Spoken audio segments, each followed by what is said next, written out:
Okay, so the idea of organizing this meeting is to make sure that we are ready to launch our first e-newsletter this month.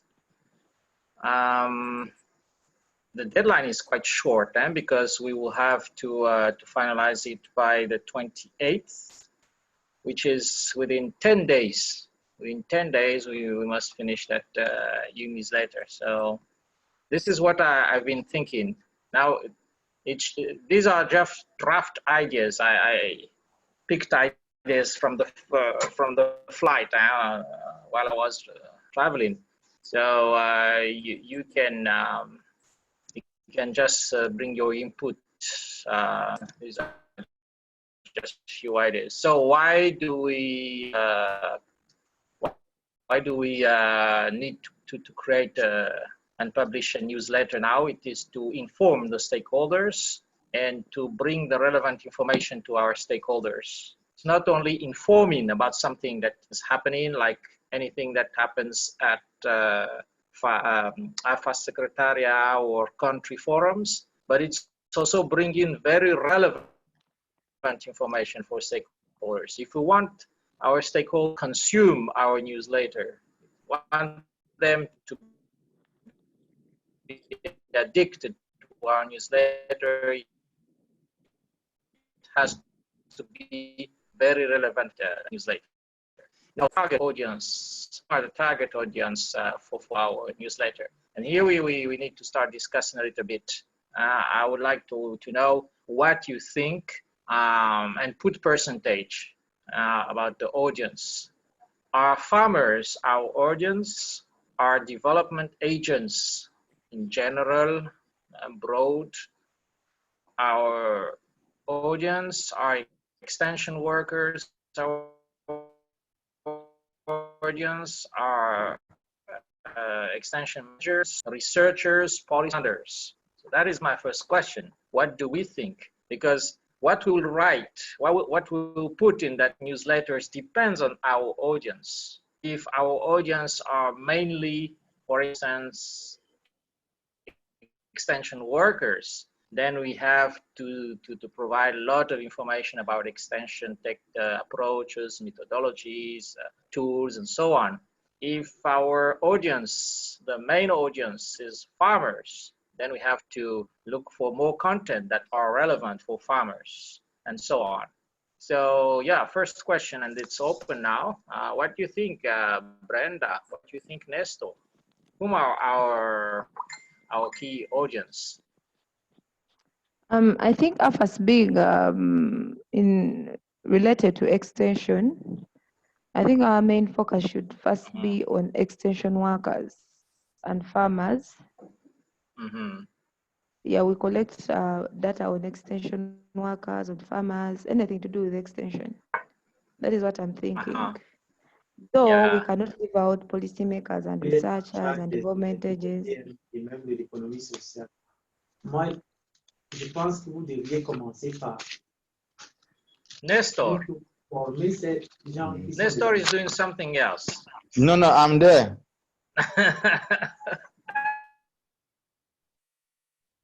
Okay, so can you contribute now? What do you think? So for Brenda, yes, we can hear you.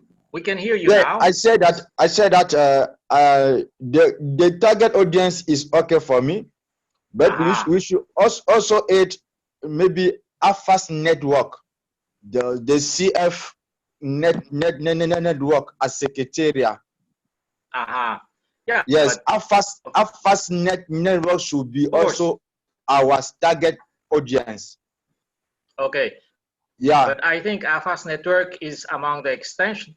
AFAS networks is composed of extension workers, development agents, and AES managers mainly, and of course researchers and policymakers. So all these people are AES manager is there. Yeah, all these stakeholders. It's okay for me. Yeah. Okay. Yeah, but we have to prioritize and we have to put a percentage, because if let's say we say Okay, extension farmers represent 50% of our target.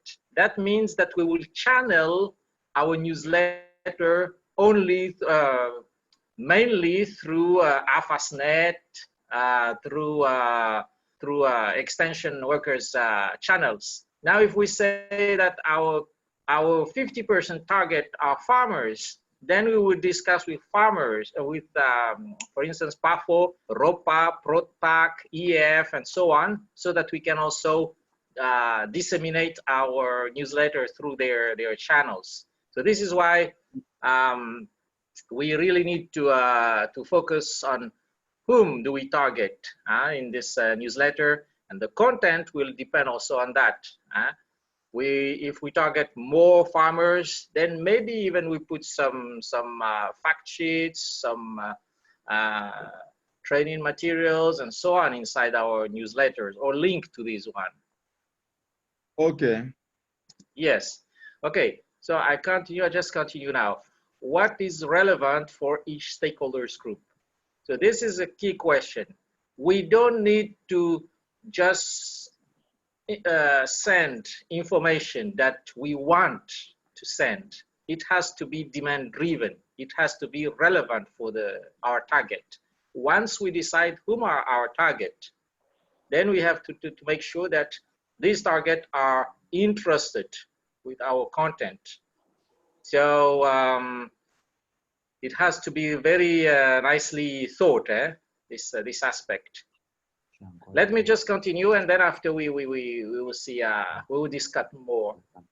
So what is the format of the newsletter? It will be, of course, an e-newsletter. The length, I don't know what you think. Will it be 1 page, 2 page, 3 page, and so on? What are the parts, different parts or blocks or structures in that newsletter? That also we have to think about that. The color scheme. We have also the size, the volume of the newsletters. We have to think about that, because if we send it, for instance, for funders, they don't care about the volume. Even if it's a 1 meg or 2 meg or 20 meg, they will always be able to read it. They would just connect. But if we want these newsletters to be read also by small farmers with their small old phone mobile, then maybe we have to be careful about the size, not more than 500 kilobytes or whatever, things like that. Then the tool and channel to be used.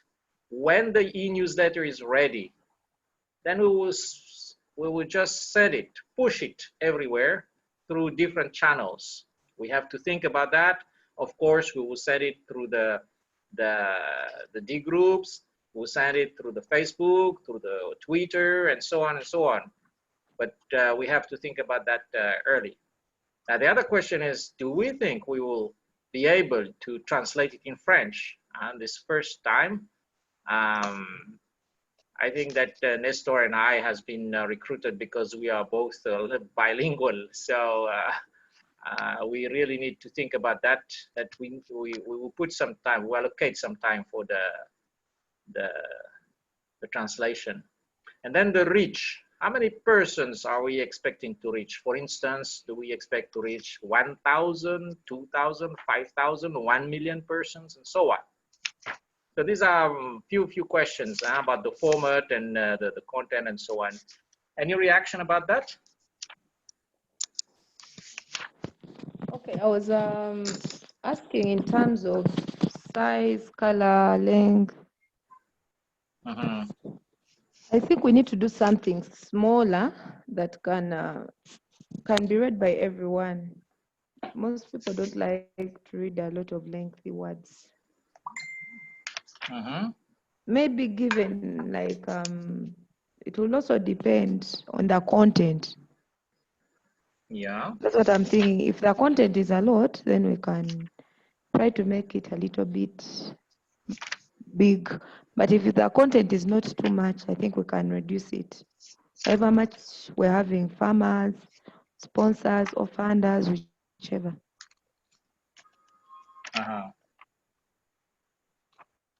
Yeah, of course, it's linked. But if we say we want a voluminous newsletter, then it means we are looking for a lot of content. We are going to look for a lot of content. If we say no, for this first time, let's just put like 2 A4. If people print the e-newsletters in PDF, it will come with a 2 A4 format.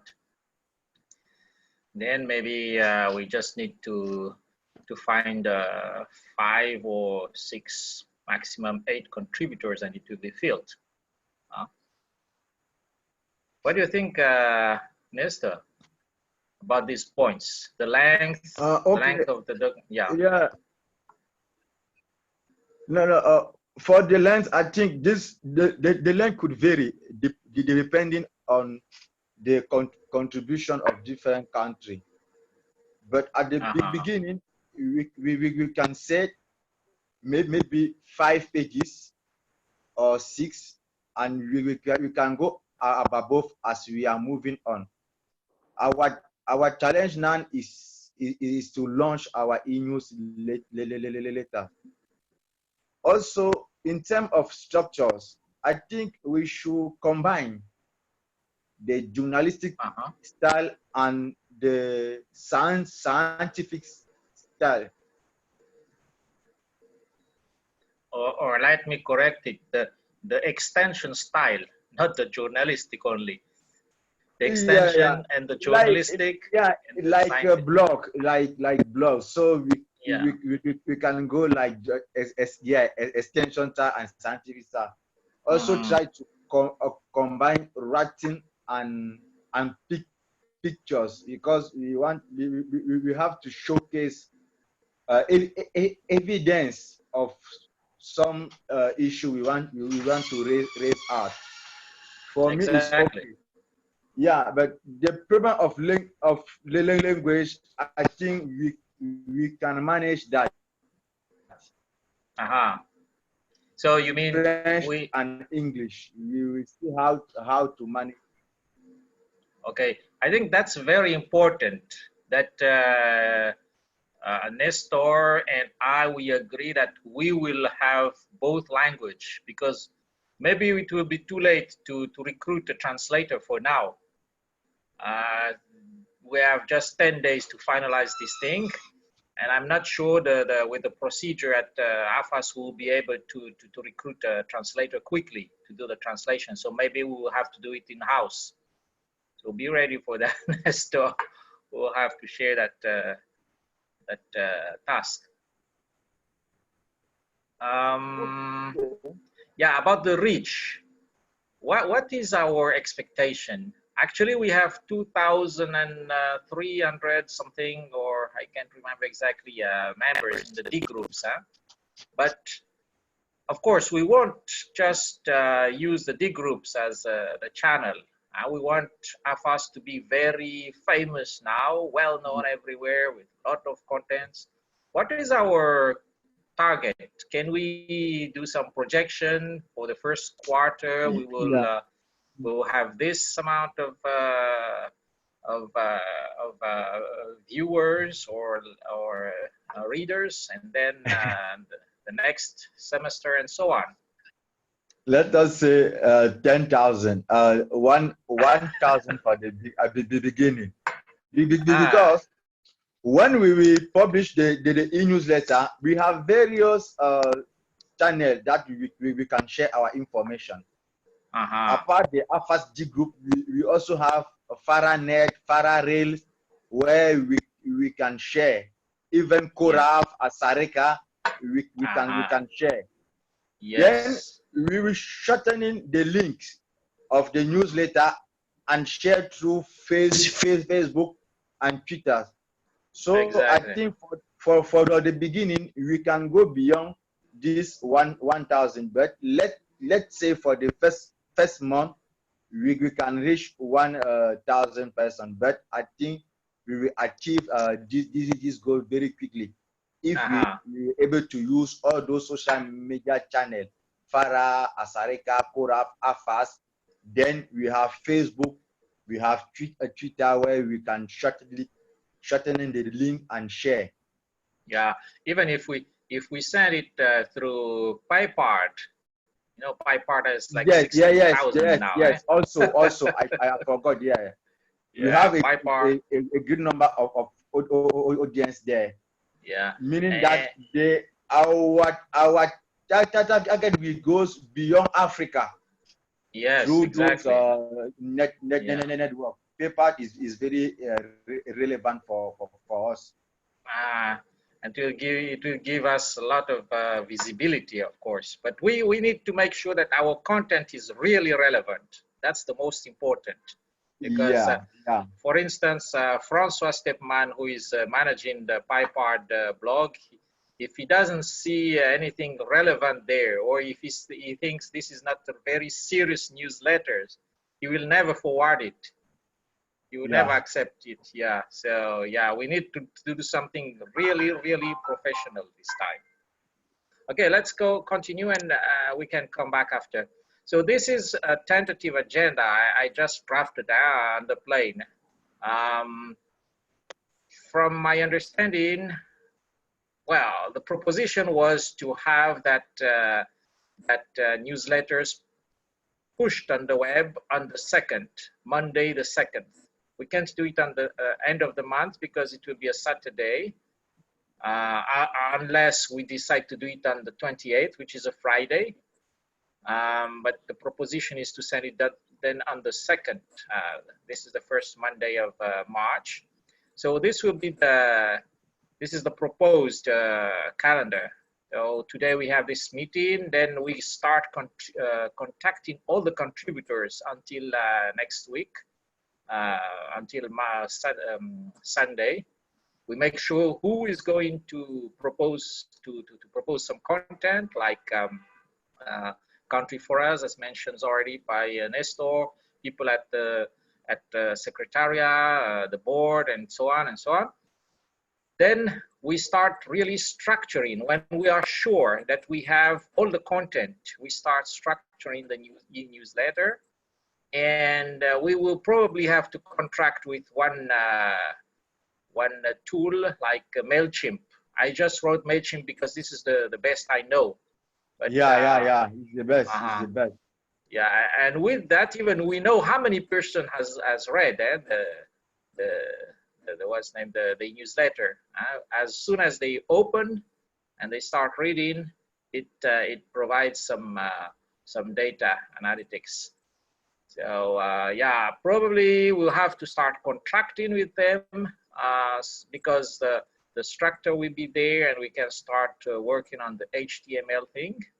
And then as soon as we contract with them, we insert contents. I hope the procedure to contract with MailChimp won't be very complicated. Paddy and Kate will agree that we have to do it.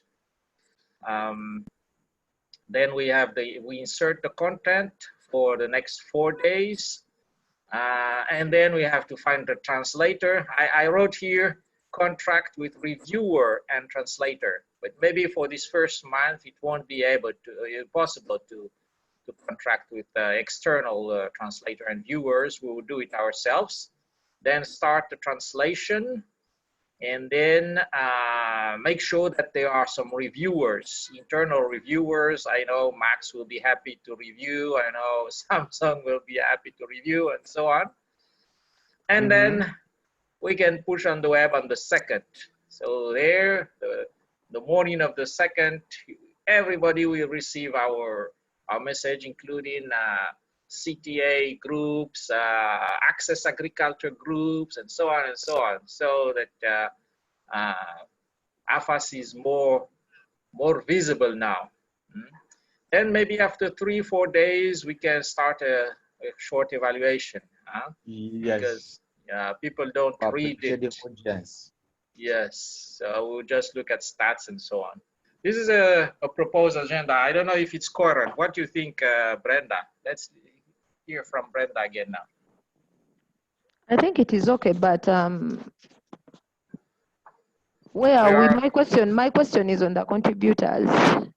Have we gotten these contributors on ground, or we are just going to contact the next slide. someone who can connect? The next slide is about contributors, but you already heard Nestor mentioning that he's going to contact the country forums. So he has the contacts of the country forums. Yes, of course.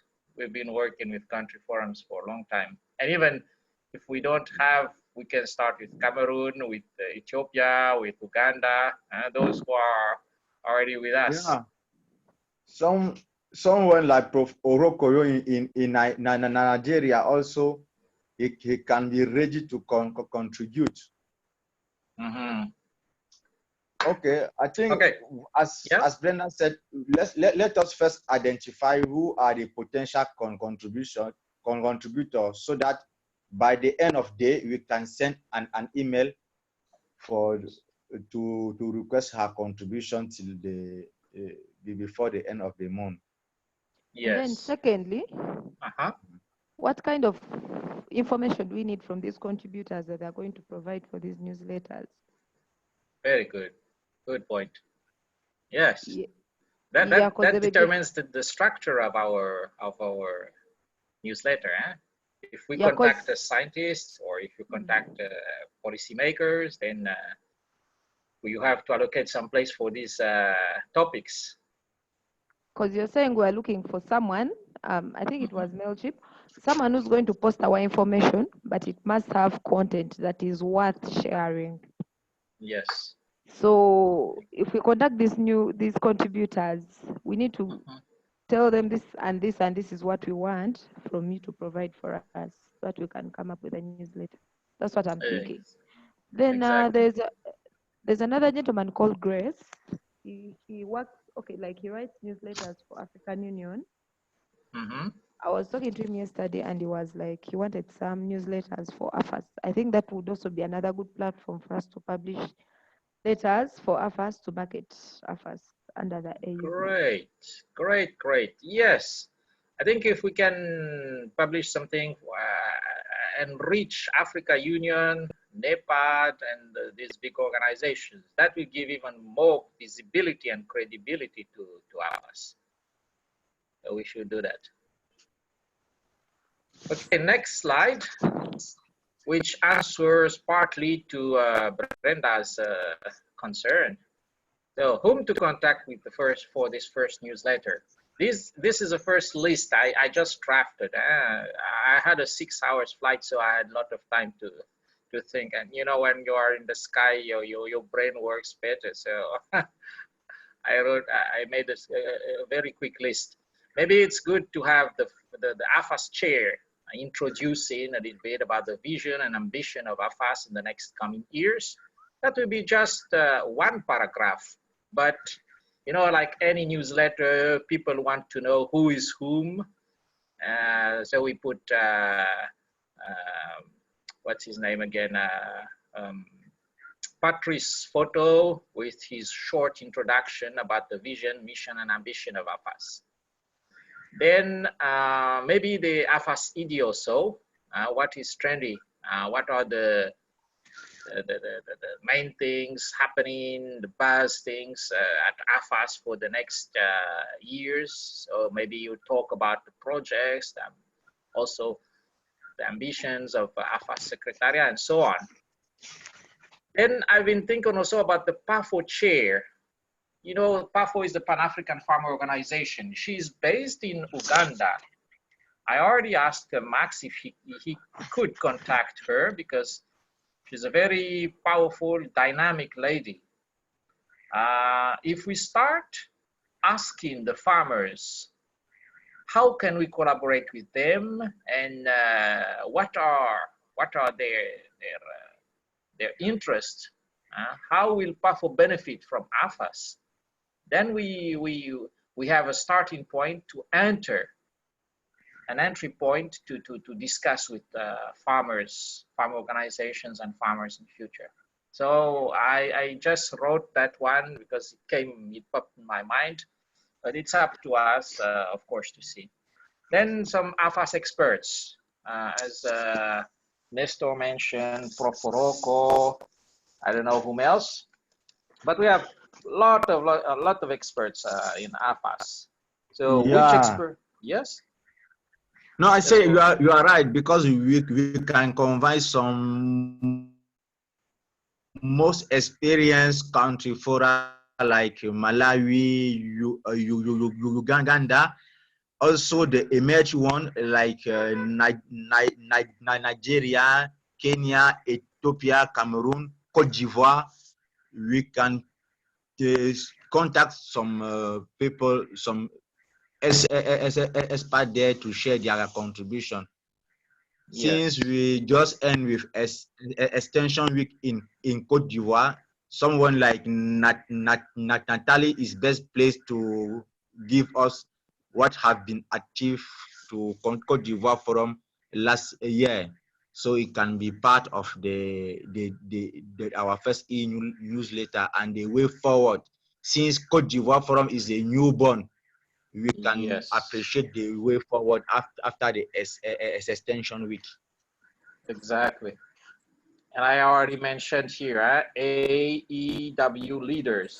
So how was the AU 2019? What did you learn from there, and so on? So this maybe should be Natalie or the Director General of ANADER. Yeah. Yes, of ANADER, yeah. Then AFAS project leaders, because people need to know what is ongoing at AFAS. For instance, we have that Servinov.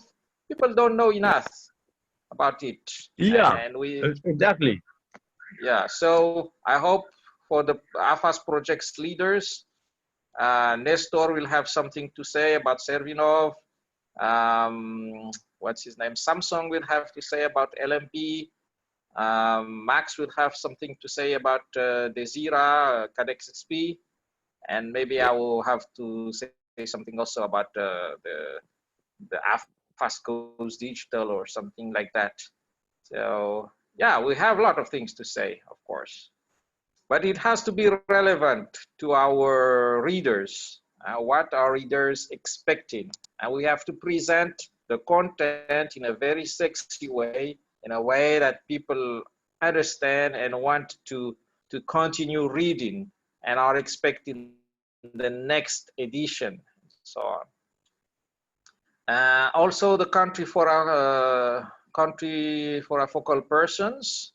Yeah, that was mentioned already by Nestor.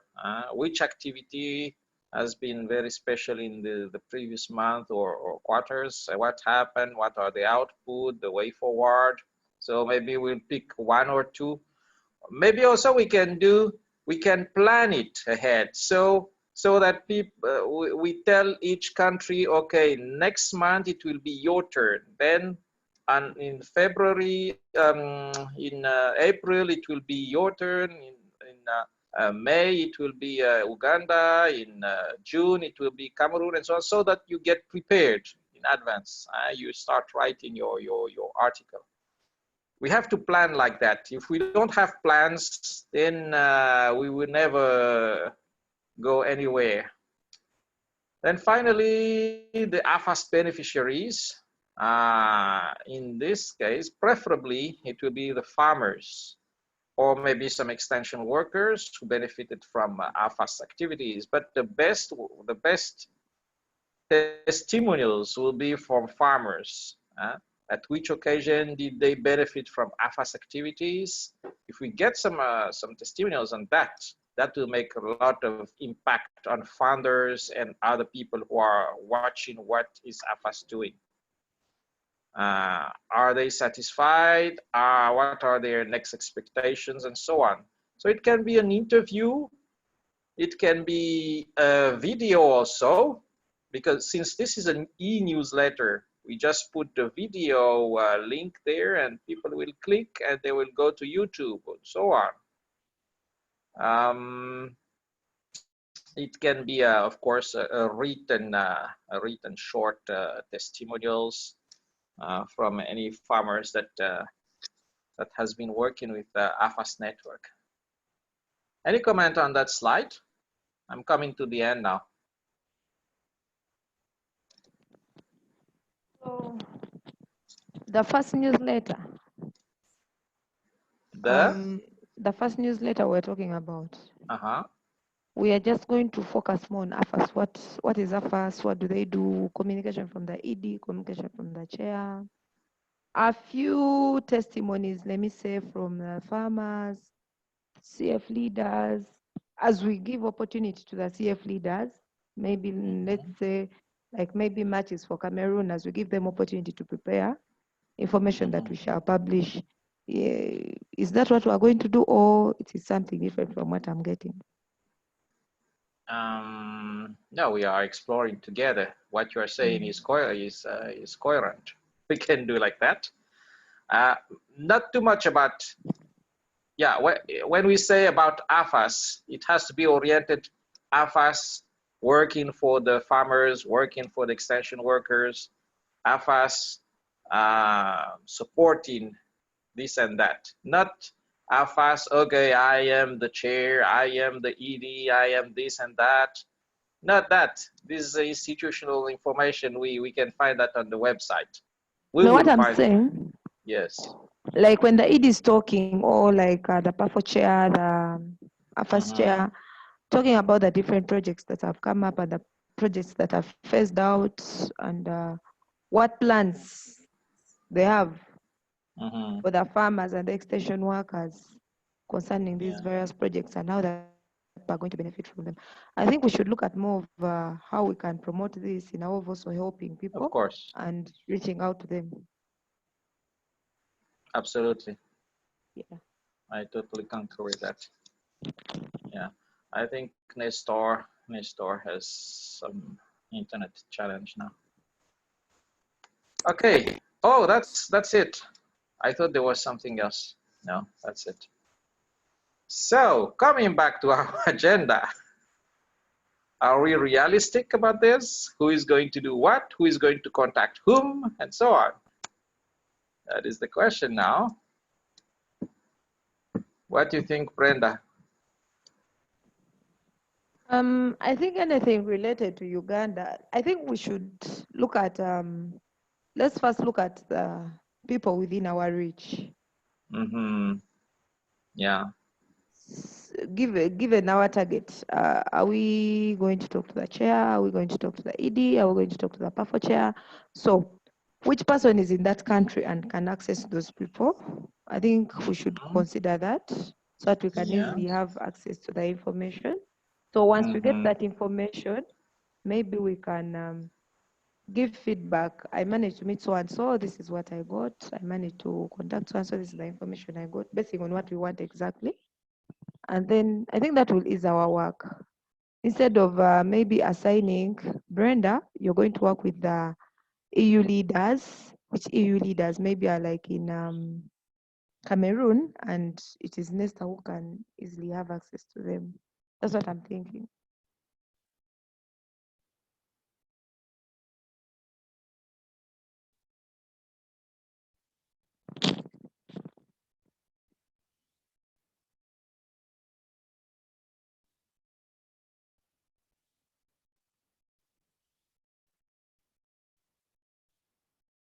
Hello?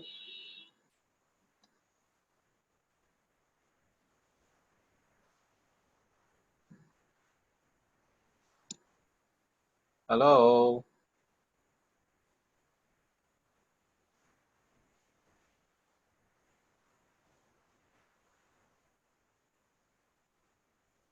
I can't hear you anymore, Brenda.